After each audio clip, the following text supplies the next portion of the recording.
Hello student. मैं रमाकांत स्वागत करता हूं आज की इस वीडियो में, जिसमें हम लोग डिस्कस करने वाले हैं जो बच्चे इस समय क्लास 10th में हैं या फिर 12th में हैं। उनका बोर्ड एग्जाम बहुत ही पास में है और वो बच्चे अपनी तैयारी अभी तक बहुत बेहतर नहीं कर पाए हैं। वो बच्चे कौन सा क्वेश्चन बैंक खरीदें ताकि उनका कम समय में बहुत अच्छे तरीके से तैयारी हो जाए। आज की इस वीडियो में हम लोग यही डिस्कस करने वाले हैं।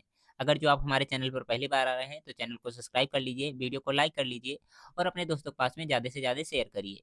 अगर जो जिस तरह से मैं क्वेश्चन बैंक ये बता रहा हूँ, अगर जो आपने यही खरीदा तो एग्जाम में आपका 100/100 कोई नहीं रोक सकता। अगर जो 10th वाले बच्चे रहेंगे तो उनका तो समझिए एक भी पॉइंट नहीं कटने वाला। बाकी 12th वाले बच्चों को थोड़ा सा एक्स्ट्रा ध्यान देना पड़ेगा क्योंकि उनका सिलेबस ज़्यादा है, तो उनका 100/100 तो नहीं मैं कहता, लेकिन से 95 प्लस उनका भी होने वाला है। तो चलिए स्टार्ट करते हैं आज का ये वीडियो और समझते हैं सारे पॉइंट को स्टेप बाय स्टेप। देखिए, अगर जो आप लोग एग्जाम देने से पहले क्या करेंगे, क्वेश्चन बैंक खरीदेंगे, तैयारी करेंगे बहुत अच्छे तरीके से। मान लेते हैं कोई आपने फेक खरीद लिया, ठीक है, मतलब बहुत ही बेकार क्वेश्चन बैंक खरीद लिया। अब उससे पढ़ेंगे पूरा 4-5 महीने जो भी बचे हैं, पढ़ेंगे, तैयारी करेंगे, उसके बाद जाएंगे एग्जाम देंगे। एग्जाम हॉल में जब क्वेश्चन पेपर देखेंगे उसके बाद में पता चलेगा कि यहाँ से एक भी क्वेश्चन नहीं आया है। तो आपका क्या होगा, जो आपने स्कूल में पढ़ा, कोचिंग में पढ़ा, वो भी आपको भूल जाएगा। ठीक है, तो आपका क्या होगा, माइंड पूरा डिस्टर्ब हो जाएगा। उसी के कारण क्या होगा, आपका पहला पेपर बेकार हो जाएगा। जब पहला पेपर बेकार हुआ तो आगे वाले पेपर में बस यही मन रहेगा कि मेरा पिछला पेपर बेकार हो गया, बेकार हो गया। तो उसी के कारण क्या हो गया, आगे वाले पेपर भी बेकार होते जाएंगे। तो इस तरह से आपका परसेंटेज डाउन हो जाएगा। ठीक है, तो आप लोग क्या करेंगे, कोई अच्छा सा क्वेश्चन बैंक खरीदेंगे। किस तरह का खरीदेंगे इसके बारे में हम लोग चलिए डिस्कस करते हैं। देखिए, आपने क्वेश्चन बैंक खरीद लिया, लेकिन से आपको अगर जो क्वेश्चन वहाँ से नहीं मिलेगा तो क्या कहेंगे, आप लोग कहेंगे पैसा मेरा तो पूरा बर्बाद हो गया है। ठीक है, तो इन सारी चीज़ों को बचना है, कैसे बचना है इसके बारे में चलिए हम लोग जानते हैं। तो देखिए, मैं यहाँ पर जो भी क्वालिटी बता रहा हूँ बुक का, वो क्वालिटी अगर जो आप लोग बुक ले लिए उसी क्वालिटी का, तो समझ लीजिए आप लोग बहुत अच्छे तरीके से अपने एग्ज़ाम को दे सकते हैं और 70/70 हर एक पेपर में ला सकते हैं। जैसे पहला कंडीशन, कोई भी क्वेश्चन बैंक खरीद रहे हैं तो उसमें क्या होना चाहिए, एरर नहीं होना चाहिए। एरर ना होने का मतलब गलती नहीं होना चाहिए। जैसे बहुत से क्वेश्चन बैंक में क्या होगा, आप लोग को देखने को मिलेगा कि वहाँ पर जो क्वेश्चन लिखा गया होगा गलत तरीके से सॉल्व किया गया होगा, गलत आंसर आया होगा। उसमें जो स्पेलिंग होंगी, मिस्टेक होंगी, फार्मूले गलत लिखे होंगे, ठीक है? तो वहाँ से अगर जो क्वेश्चन आप लोग पढ़ते हैं, याद करते हैं, तैयार करते हैं, तो वही क्वेश्चन जा करके अगर जो एग्ज़ाम में लिख देंगे, क्या करेंगे, वही क्वेश्चन जा करके एग्ज़ाम में लिखेंगे। तो अगर जो ने गलत पढ़ा है, गलत लिखा गया है, तो आपको सही नंबर कहाँ से मिलेगा? वो क्वेश्चन तो आपका पूरा-पूरा गलत हो जाएगा। तो कोशिश करिएगा आप लोग जिसमें एरर, ठीक है, यानी कि गलतियाँ ज़्यादा हैं, उस क्वेश्चन बैंक को कभी मत खरीदिएगा। अब देखिए, आप लोग के मन में ये आएगा कि ऐसा तो कोई नहीं है कि जिसमें एरर ना हो, थोड़ा बहुत तो एरर होता ही है। तो आप लोग कोशिश करिएगा जिसमें कम से कम एरर हो, क्या हो? कम एरर हो। ठीक है? कम से कम, वही खरीदिएगा। अब जिसमें ज़्यादा बहुत ज़्यादा है तो उसको मत खरीदिएगा, इग्नोर करिएगा, क्योंकि अगर जो उस तरह से खरीदेंगे तो फिर आप लोग पछताने के अलावा और कुछ भी नहीं कर पाएँगे। ठीक है? दूसरा पॉइंट, मॉडल पेपर या पिछले साल का पेपर। जैसे अब क्या हुआ, हर एक जगह एनसीईआरटी चल रहा है, तो एनसीईआरटी के आधार पे आपके क्वेश्चन पेपर भी होने चाहिए। जिस तरह से पिछले साल क्वेश्चन पूछे जा रहे हैं, जैसे जो क्लास 10th वाले बच्चे हैं उसमें 20 बहुविकल्पीय क्वेश्चन पूछे जा रहे हैं, ठीक है? हर एक सब्जेक्ट से। तो क्या होना चाहिए, उसी लेवल का आपका पेपर भी बना होना चाहिए। जैसे 12th में होता है क्या, फिजिक्स हो गया, केमिस्ट्री हो गया, बायोलॉजी हो गया, तो उसमें क्या होंगे, अलग-अलग खंड दिए होते हैं। यहाँ से इतने क्वेश्चन पूछे जाएँगे, यहाँ से इतने क्वेश्चन पूछे जाएँगे, ठीक है? तो आप लोग को क्या देखना है कि अगर जो आप लोग क्वेश्चन बैंक खरीद रहे हैं तो उसमें मॉडल पेपर तो दिया ही होना चाहिए, ठीक है? या फिर पिछले साल का पेपर दिया होना चाहिए, ठीक है? और अगर जो ये दोनों नहीं दिया गया है, तो उस क्वेश्चन बैंक को आप लोग कभी मत खरीदिएगा। खरीदेंगे तो समझिए पैसा बर्बाद है। ठीक है? अगर जो आप लोग एग्ज़ाम देने जा रहे हैं, तो आपको पता ही नहीं चलेगा किस तरह के क्वेश्चन आपके एग्ज़ाम में आने वाले हैं, तो आप लोग क्या पढ़ेंगे, क्या जाएँगे लिखने? तो कोई मतलब नहीं है। जैसे होता क्या है, अगर जो हम लोग स्कूल जा रहे हैं, ठीक है? मान लेते हैं ये स्कूल है, ठीक है? और यहाँ पर हम लोग का क्या है, घर है। अगर जो हमें रास्ता मालूम होगा, ठीक है, कि ऐसे, ऐसे, ऐसे, ऐसे जाना है, तो बहुत ही आराम तरीके से हम लोग क्या करेंगे, स्कूल पहुँच जाएँगे। ठीक है?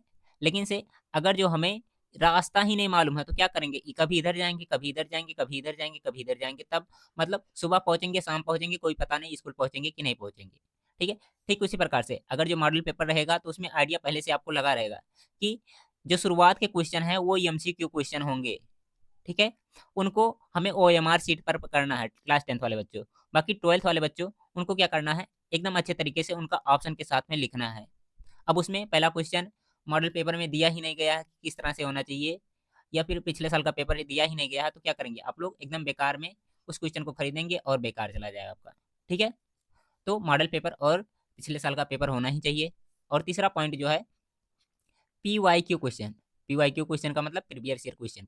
ठीक है, जैसे चैप्टर वाइज, क्या चैप्टर वाइज PYQ क्वेश्चन होने चाहिए। इनके कहने का मतलब PYQ का मतलब प्रीवियस ईयर क्वेश्चन, मतलब पिछले साल में जो क्वेश्चन पूछे गए। जैसे पहला चैप्टर स्टार्ट हुआ, अब पहले चैप्टर में क्या होना चाहिए, बेसिक होना चाहिए। ठीक है, उसके बाद में फार्मूले, गणित है तो फार्मूले होंगे, सूत्र होंगे, विज्ञान होंगे, तो ठीक है। बाकी उनका क्या होना चाहिए, ओवरव्यू होना चाहिए। इंग्लिश होगा तो क्या होगा, उसका समरी लिखा होगा। ठीक है, ये सारे पॉइंट होने चाहिए। उसके बाद में लास्ट में क्वेश्चन ऐसे लिखे होने चाहिए, जैसे ये क्वेश्चन, पहला क्वेश्चन है, ये कौन कौन से सन में पूछा गया है, इस तरह से लिखा होना चाहिए।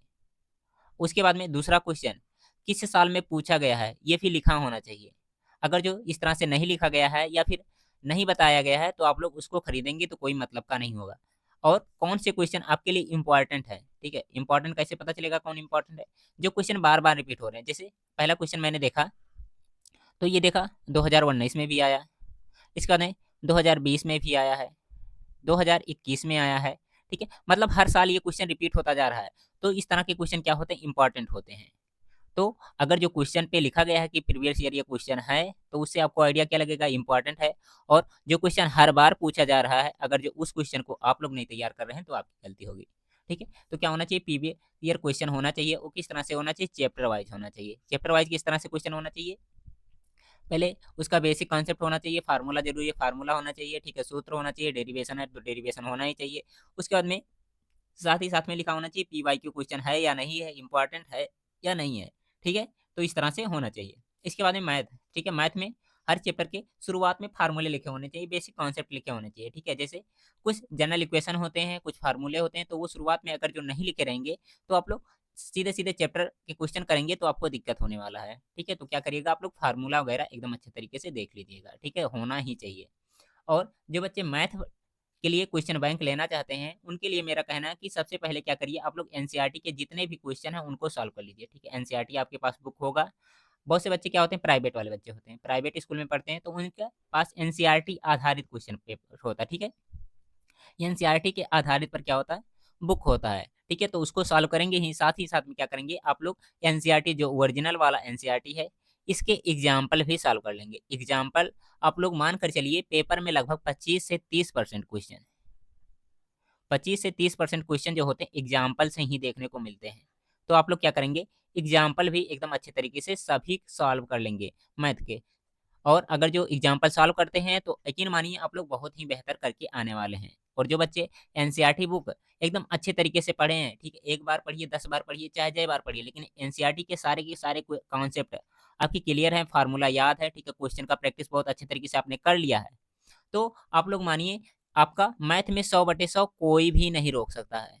ठीक है, चाहे 10th वाले बच्चे हों, चाहे 12th वाले बच्चे। क्योंकि मैंने अभी तक जितने भी पेपर एनालिसिस किया है, देखा है, तो वहाँ पर पता यही चला है कि जो भी क्वेश्चन आ रहे हैं आपके एनसीईआरटी से ही आ रहे हैं। तो आप लोग क्या करिएगा, एनसीईआरटी के क्वेश्चन सारे सॉल्व कर लीजिएगा। बाकी जो बच्चे विद्या, ठीक है, क्वेश्चन बैंक या फिर अवतार या फिर कुछ भी लेना चाहते हैं, आराम से ले सकते हैं, कोई दिक्कत नहीं है। बस आप लोग लेते समय इस बात को ध्यान दीजिएगा कि आप लोग कौन सा ले रहे हैं, उसमें एरर तो ज़्यादा नहीं है ना। अगर जो एरर ज़्यादा होगा तो आपको बाद में फिर दिक्कत होने वाला है। तो कोशिश करिएगा अपना थोड़ा ध्यान से लेने का।